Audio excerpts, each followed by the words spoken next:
que move o nosso coração com respeito aos dízimos e oferta é a graça de poder cooperar com Deus. Aí nós podemos fazer a pergunta: mas Deus não é dono do ouro e da prata? Sim, Deus é o dono do ouro e da prata. Deus, Ele tem a capacidade de fazer tudo sem nós. Mas Deus, Ele não quer fazer nada sem nós. Pelo contrário, Ele quer que nós, como filhos, aprendamos a cooperar com Ele. No capítulo 9, no versículo 6, diz assim: e isto afirmo, aquele que semeia pouco, pouco também ceifará. E o que semeia com fartura, com abundância também ceifará. Cada um contribua segundo tiver proposto no coração, não com tristeza ou por necessidade, porque Deus ama a quem dá com alegria. Deus pode vos fazer abundar em toda graça, a fim de que, tendo sempre tudo em ampla suficiência, superabundeis em toda boa obra. Como está escrito: distribuí, deu aos pobres, e a sua justiça permanece para sempre. Ora, aquele que dá semente ao que semeia, e pão para alimento, também suprirá e aumentará a vossa sementeira, e multiplicará o fruto da vossa justiça. Então aqui o apóstolo Paulo nos deixa de uma forma bem clara que Deus ama a quem dá com, não é por necessidade e não é por tristeza, mas por alegria, ou seja, por gratidão. Gratidão por aquilo que Deus está fazendo em nós. Gratidão por aquilo que Deus está se movendo em nós. E aqui também o Senhor diz que Ele nos dá o pão, mas também Ele nos dá a semente. Mas por que muitas vezes a minha vida não é uma vida próspera? Por que muitas vezes eu não consigo alcançar objetivos que eu gostaria de ter? É porque muitas vezes, a maioria das vezes, nós, além de comermos o pão, nós também comemos a semente. Porque muitas vezes nós achamos que Deus, Ele quer que nós demos um valor altíssimo. Não. Deus, Ele quer que você seja fiel no pouco que você tem. E isso eu falo de experiência própria. Eu aprendi que tudo aquilo que o Senhor me dá, eu devolvo para Ele. Porque eu sei quem está me dando é Ele. E quando nós temos esse princípio de entregar ao Senhor o que é dele, a sua bênção automaticamente chega até nós. Por isso que fala que aquele que semeia pouco, pouco também ceifará. Nós precisamos perceber o que o dinheiro tem sido em nossas vidas. Ele tem sido o nosso servo ou o dinheiro tem sido o nosso Senhor? O dinheiro como um servo, ele trabalha muito bem, mas como Senhor, ele nos escraviza. Hoje eu estava falando com algumas irmãs que às vezes alguém ora para que Deus dê ele um emprego. E o Senhor, por sua infinita misericórdia, muitas vezes abre a porta de um emprego, ou abre a porta de um comércio, ou abre a porta de um bem. Mas muitas vezes, isso que Deus nos dá, se torna para nós um afastamento de Deus. E nós vamos ver isso de uma forma bem clara na palavra. 1 Timóteos,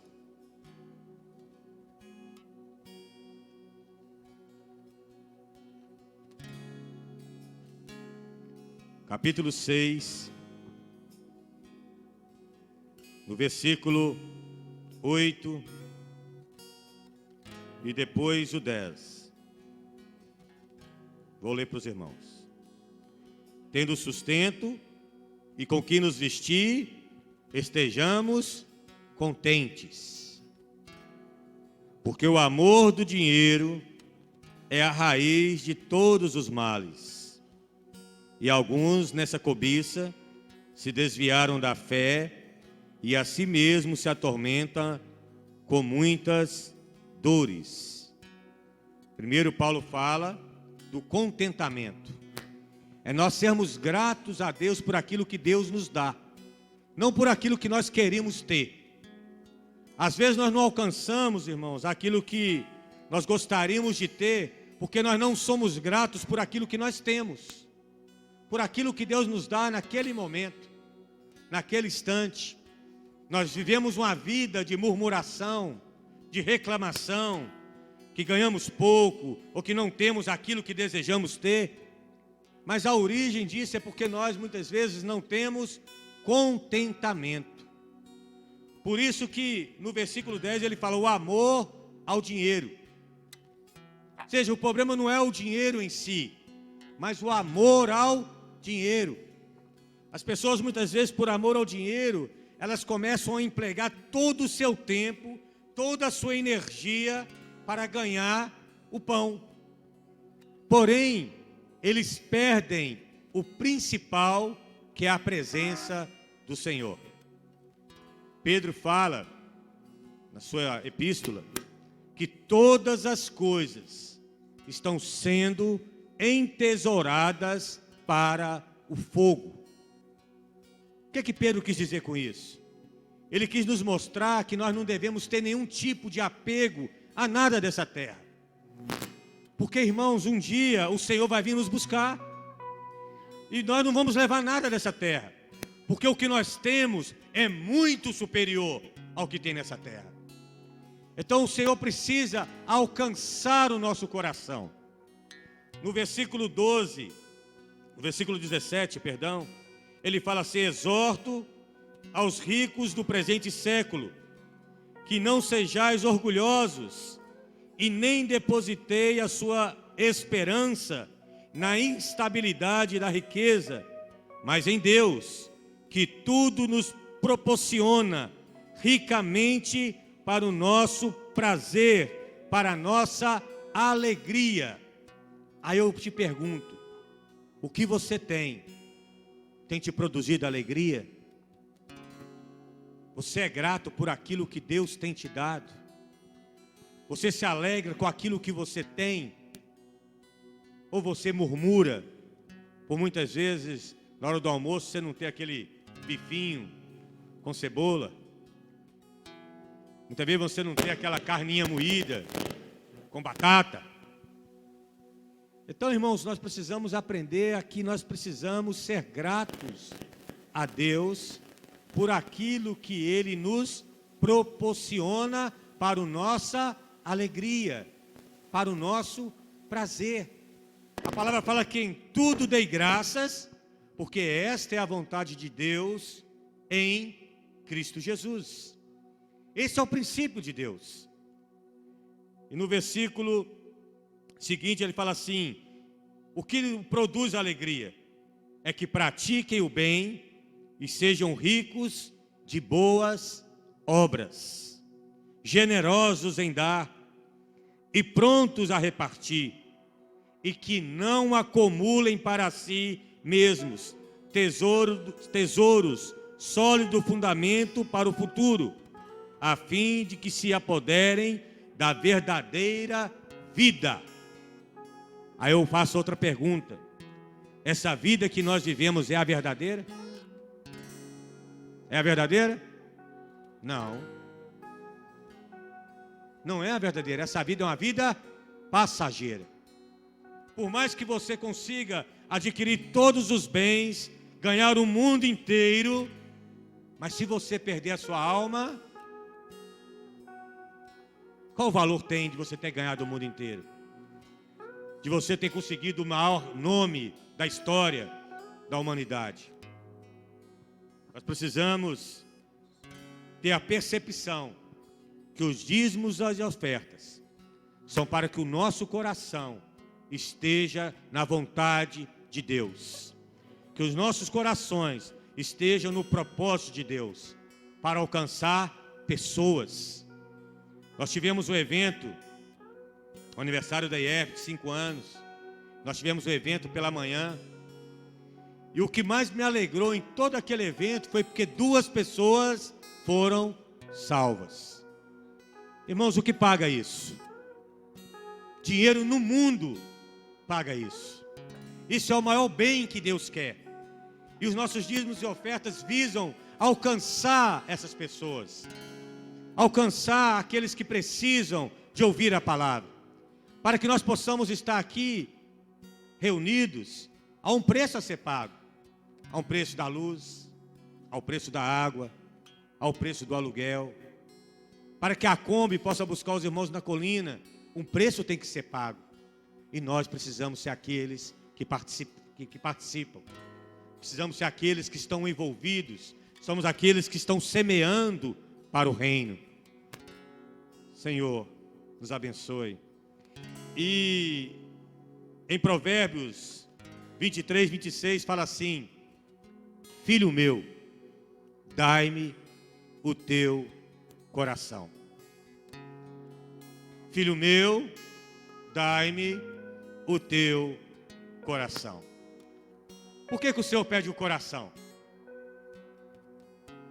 Porque se Ele ganhar o nosso coração, Ele vai ganhar tudo que nós temos. Ele vai ganhar os nossos filhos, os nossos empreendimentos, vai ganhar a nossa família, vai ganhar os nossos vizinhos. Por quê? Porque nós demos a Ele o que é mais importante, o nosso coração. E eu fico impressionado que as pessoas a falarem de dízimo, de ofertas, as pessoas não falam a sua origem. De onde surgiu o dízimo? Da onde surgiu as ofertas? Quem foi que estipulou os dízimos? Os irmãos sabem? Quem foi que estipulou o dízimo? Abraão. Mas não foi Deus, não. O início foi com Abraão. Foi a gratidão de Abraão para com Deus. Se vocês lerem Gênesis capítulo 14, vocês vão ver que Abraão fez algo impossível aos olhos humanos. Ele pegou 318 homens e foi enfrentar 5 reis. Imagina, Rafael, 5 reis, 5 exércitos. E a palavra fala que ele foi lá e venceu a guerra. E dessa guerra ele trouxe despojos. E aí a palavra fala que por ele ter gratidão a Deus, pelo fato dele saber que o fato dele ter conseguido aquela vitória não era dele, mas sim de Deus, ele deu o dízimo. Então o dízimo é uma ação de gratidão. Vamos ler Mateus, capítulo 5.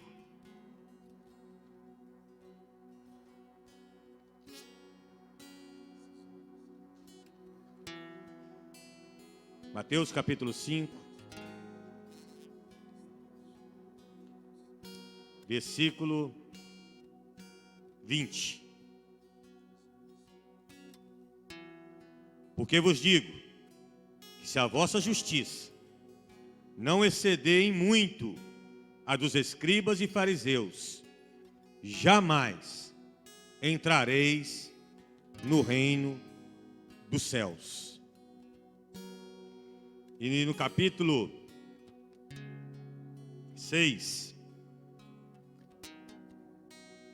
versículo 19, ele diz assim: Não acumulei para vós outros tesouros sobre a terra, onde a traça e a ferrugem corrói, onde os ladrões escavam e roubam, mas ajuntai para vós outros tesouros no céu, onde a traça e nem ferrugem corrói, onde ladrão não escavam e nem roubam, porque onde está o teu tesouro, aí estará o teu coração.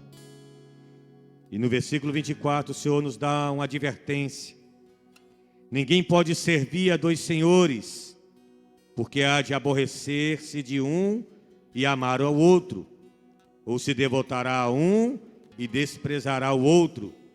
Não podeis servir Deus e as riquezas.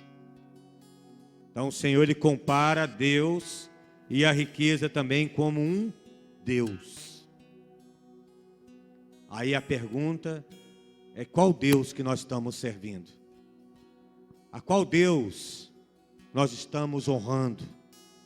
A qual Deus nós estamos pagando o preço de estar juntos, em estar participando dos ministérios, estar participando dos cultos, estar envolvido no social, no hospital, no asilo, na visita aos irmãos?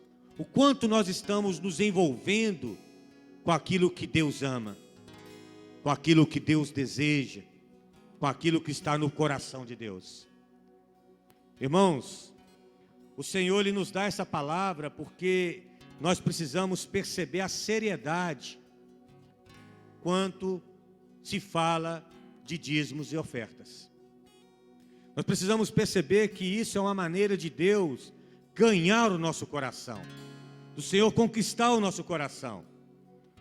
Olha a advertência que ele dá em Mateus 13. Mateus 13, no versículo 7, ele fala assim: outra caiu entre os espinhos, e os espinhos cresceram e a sufocaram. O que caiu? A semente. Que semente é essa? A palavra de Deus. Essa semente que é a palavra de Deus caiu entre espinhos. E no versículo 22, ele diz: o que foi semeado entre os espinhos é o que ouve a palavra, porém os cuidados do mundo e as fascinações das riquezas sufocam a palavra e fica infrutífera. Por que muitas vezes nós não geramos? Quantos anos nós nos reunimos? Quantas pessoas estão aqui porque um dia eu preguei o evangelho para ela? Porque um dia eu cuidei dela? Porque um dia eu apacentei, eu paguei um preço para cuidar daquela pessoa? O normal é que, como filhos de Deus, nós gerássemos pelo menos uma pessoa ao ano. Pelo menos uma pessoa ao ano. Mas o que tem nos impedido de gerar? Aqui nos fala de uma forma muito clara: os cuidados do mundo. O que é esses cuidados do mundo? É porque nós passamos a maior parte do nosso tempo cuidando daquilo que é nosso. Quando nós temos um dia de folga, um dia de descanso, muitas vezes vamos cuidar da nossa casa, vamos lavar roupa, vamos fazer uma faxina. Mas e quantas pessoas estão perecendo enquanto eu estou fazendo a minha faxina? Quantas pessoas estão perecendo enquanto eu estou dedicando mais às coisas do mundo do que às coisas de Deus? Me dedicando mais às coisas temporais do que às eternas. Irmãos, essa palavra é uma palavra de reflexão. O Senhor está nos falando nessa noite que nós precisamos refletir o nosso caminho, refletir como nós temos caminhado, qual tem sido o nosso objetivo, quanto nós temos amado a volta do Senhor. Pedro fala que nós devemos não somente amar, mas apressar a volta do Senhor. E como se apressa a volta do Senhor? Pregando o evangelho, cuidando de pessoas, levando a palavra àqueles que precisam. Irmãos, nós precisamos levar a sério o comissionamento que Deus nos deu. Deus não deseja que nós simplesmente vivemos uma vida de cultos após cultos. mas sim que nós coloquemos a mão no arado e não olhemos para trás. Que nós dediquemos um tempo nosso para servir as coisas de Deus. E depois ele fala que as fascinações das riquezas. Eu tenho uma televisão de 32 polegadas, mas aí surge uma televisão de 64. Aí eu começo a ficar fascinado. E começo a desejar aquela televisão de 64. É proibido de eu ter uma televisão de 64? É proibido? Não. Não é proibido. Mas isso tem me levado mais para perto de Deus ou mais para longe de Deus? O meu trabalho tem me levado mais para perto de Deus ou mais para longe de Deus? O que eu faço tem me levado para perto ou para longe de Deus? É essa pergunta que nós precisamos fazer essa noite para nós mesmos. Essa palavra não é para os irmãos, essa palavra é para nós, para aqueles que nos ouvem. Nós precisamos considerar